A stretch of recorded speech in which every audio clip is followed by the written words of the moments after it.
And welcome back to Urban Outlook. We are talking about the power of our stories, in particular, the power of some of the stories that Sekou Writes has been telling and showcasing, particularly over at Fisk University, but also in other places around the country. And Sekou, before we took the break, you talked about this new work that you're doing that has others sort of sharing their experiences of being Black in America.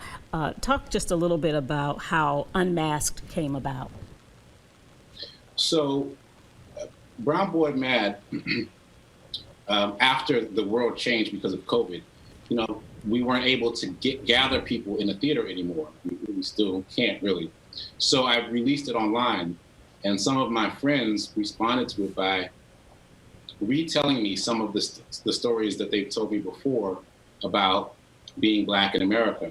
The difference was the stories weren't funny anymore, because when they told those stories to me before, it kind of shielded, I think, both of us from the pain of it by making it funny. But this time, the stories weren't funny. And I realized that there was something there.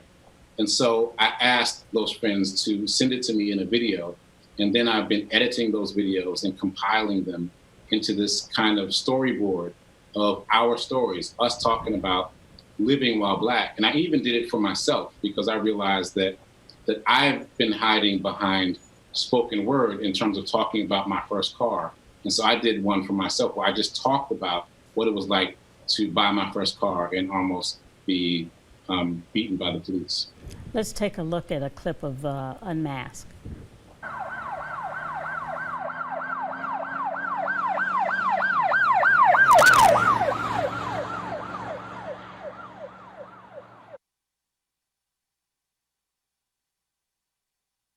They could pull you over anytime for almost anything. Next time, do not go for the glove box so quick. That's how people get shot.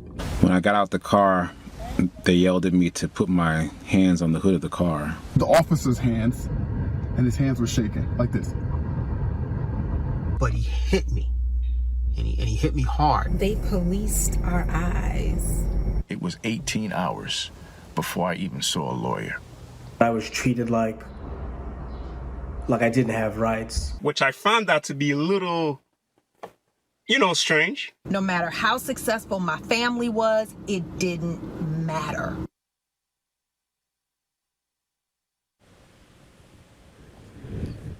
Powerful, scary, some would say, but experiences that maybe some also might say that happen all too often.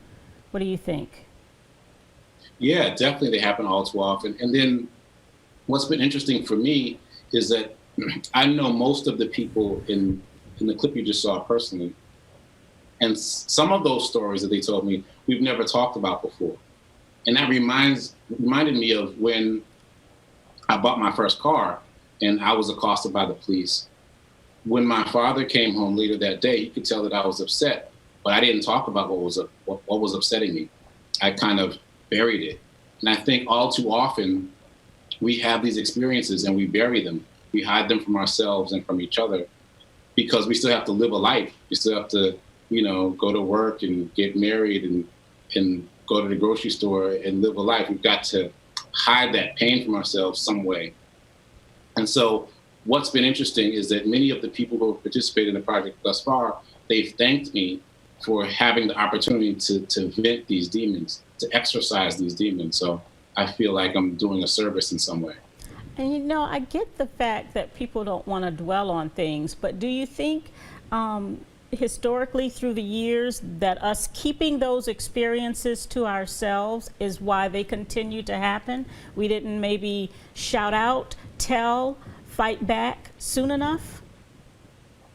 Yeah, I definitely think that's a part of it. Of course, when we have shouted out and told in the past, many times we've been pushed back in so many different ways, like there's been a pushback. I think what's happening now, however, is great because there seems to be a willingness to listen to our stories. Like, I consider George Floyd the Edmund Pettus Bridge of our time. It's not that it was significantly different than what's been happening in our communities for so long. It's just that everybody saw it.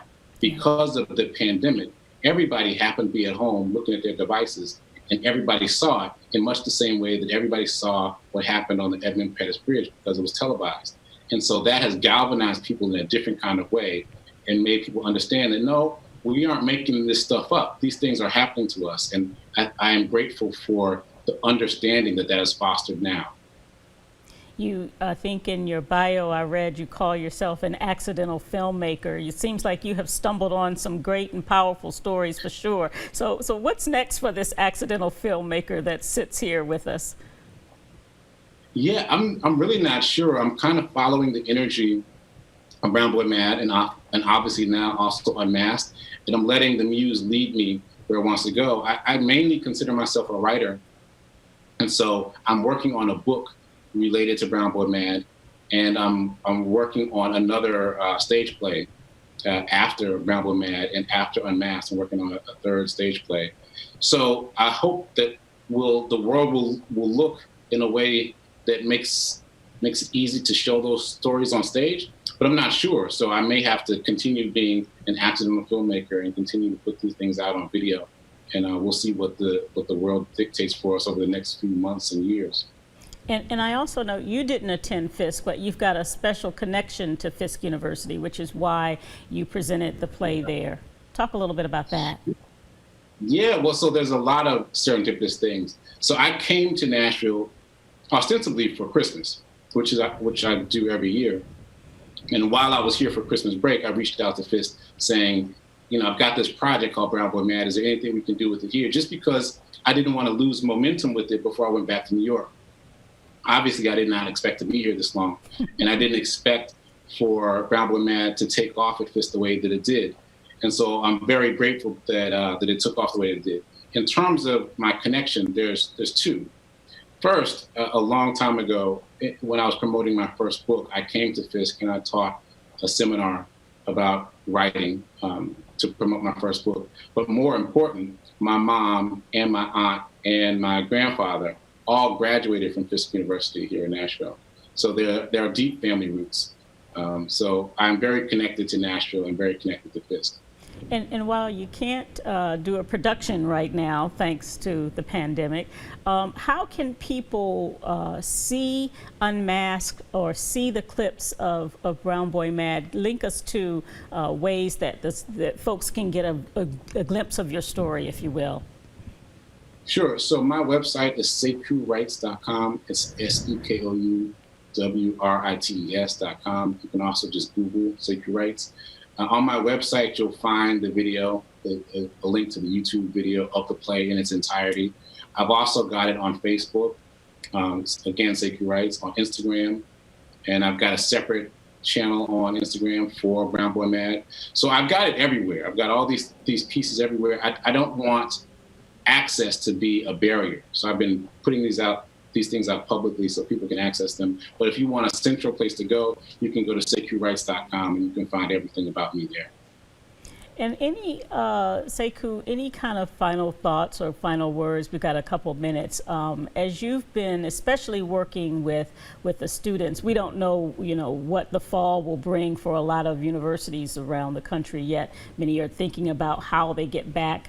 But as you worked with those young people on Fisk's campus who have a drive and an ambition to do what you do, what kind of advice do you give them? That's interesting. I think in my case, it's find the thing that you'd be willing to do for free and do it. Because I haven't made any money off of Brown Boy Mad. When we did the presentations at Fisk University, we did have a cover at the door, but I donated all the proceeds back to Fisk University. And that's just because I feel like the work is important, and I feel like I'm doing a service both with Brown Boy Mad and Unmasked. And so this is the work that I feel like I would do for free, and I am doing for free. And hopefully that will turn into something later for me down the line. But I think that would be the advice I give, because when you're doing something that you really enjoy, that you feel like you're serving someone beyond yourself, you get fulfilled in a different kind of way. Thank you so much for that advice, and thank you so much for sharing your powerful stories as well. Sekou Writes, a playwright, a writer, sharing his stories that simply relate to a lot of us, unfortunately, but also fortunately in getting that story told and getting that story out there. We appreciate so much for you joining us today, Sekou, and we thank you so much for being with us. We will see you again next time.